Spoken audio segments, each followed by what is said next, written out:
Good morning students.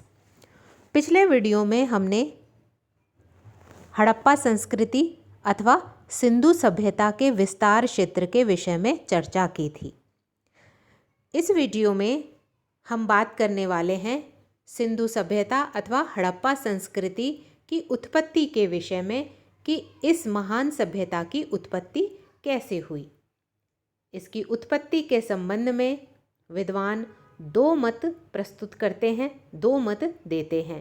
पहला है विदेशी उत्पत्ति का मत, जिसको मानने वाले विद्वानों का मानना है कि सिंधु सभ्यता की उत्पत्ति किसी विदेशी सभ्यता से हुई है। दूसरा है देशज या स्थानीय उत्पत्ति का मत। इसको मानने वाले विद्वानों का मानना है कि सिंधु सभ्यता की उत्पत्ति किसी विदेशी सभ्यता से न होकर स्थानीय स्तर पर क्रमिक विकास का परिणाम है। तो हम इन दोनों मतों का एक एक करके परीक्षण करते हैं। पहला है विदेशी उत्पत्ति का मत। प्रारंभिक वर्षों में किए गए उत्खननों में सिंधु सभ्यता एक ऐसी नगरीय संस्कृति के रूप में हमारे सामने आई जिसके विकास की पृष्ठभूमि स्पष्ट नहीं थी। सिंधु सभ्यता के अवशेष प्रारंभ में अपनी पूर्ण विकसित अवस्था में हमें प्राप्त हुए। ऐसी स्थिति में इसे विद्वानों ने भारत की भूमि पर सांस्कृतिक विस्फोट की संज्ञा दी।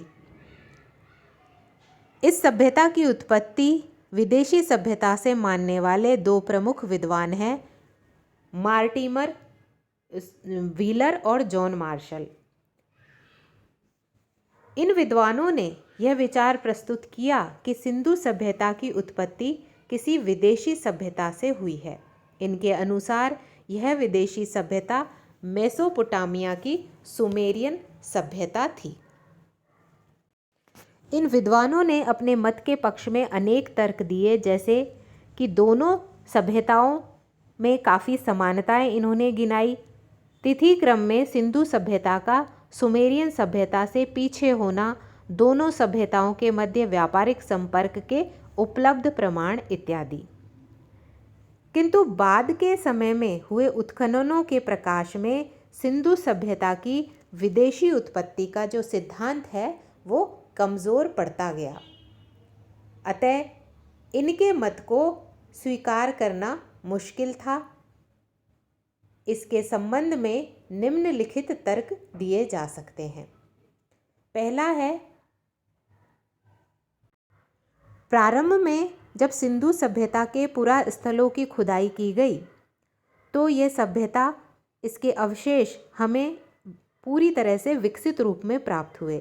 लेकिन बाद के समय में जब और खुदाई की गई तो हमें इस सभ्यता की प्रारंभिक विकास यात्रा के संकेत मिलने लगे। दूसरा तर्क ये दिया जा सकता है कि सुमेरियन सभ्यता व सिंधु सभ्यता में कई गंभीर असमानताएं विद्यमान थी। सिंधु सभ्यता की अनेक मौलिक एवं अनूठी विशेषताओं को नज़रअंदाज नहीं किया जा सकता था।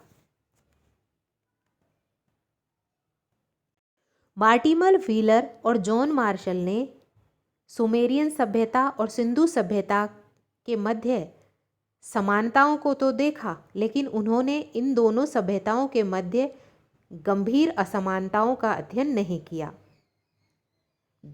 सिंधु सभ्यता की अपनी कुछ विशेषताएं थी। उदाहरण के लिए सुनियोजित नगरों का निर्माण, कुशल जल निकासी व्यवस्था, पक्की ईंटों का बड़ी मात्रा में प्रयोग। सिंधु सभ्यता की ये विशेषताएं मेसोपोटामिया या मिस्र की सभ्यता में हमें दिखाई नहीं देती। ऐसी स्थिति में इन दोनों विद्वानों का मत पूरी तरह से खंडित हो जाता है। तीसरा, प्राप्त प्रमाणों के आधार पर हम कह सकते हैं कि सिंधु सभ्यता भारत की भूमि पर सांस्कृतिक विस्फोट न होकर क्रमिक विकास का परिणाम थी। अब हम आते हैं दूसरे मत, देशज अथवा स्थानीय उत्पत्ति के मत पर।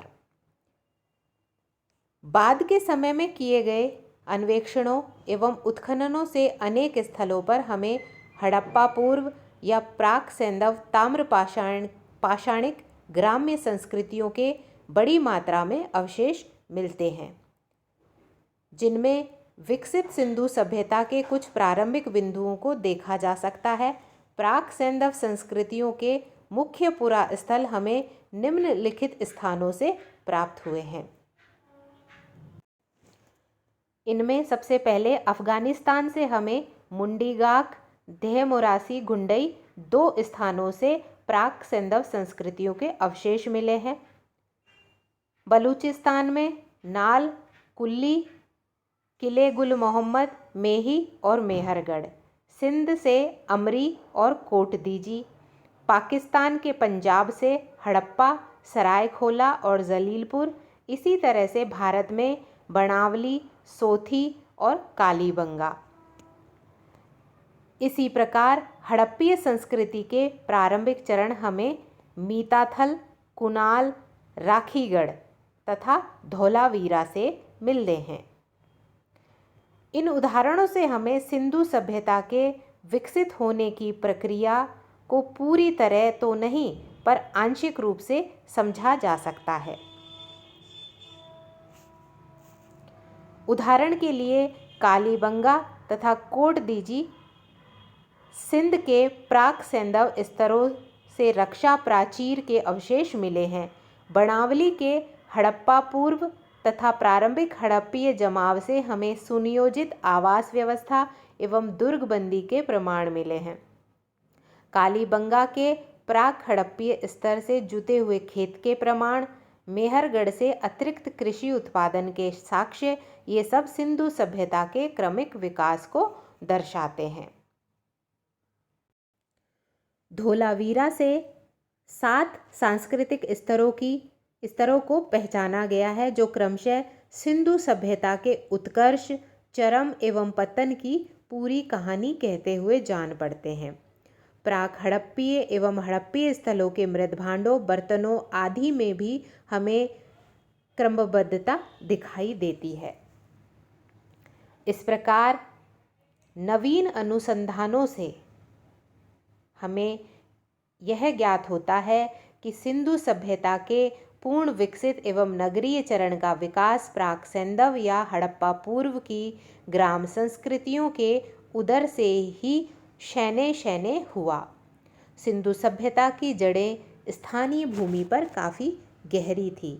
सिंधु सभ्यता के महान अध्येता या इसका अध्ययन करने वाले महान विद्वान ग्रेगरी पाशेल ने यह स्वीकार किया है कि सिंधु सभ्यता भारतीय मेधा की ही अभिव्यक्ति है।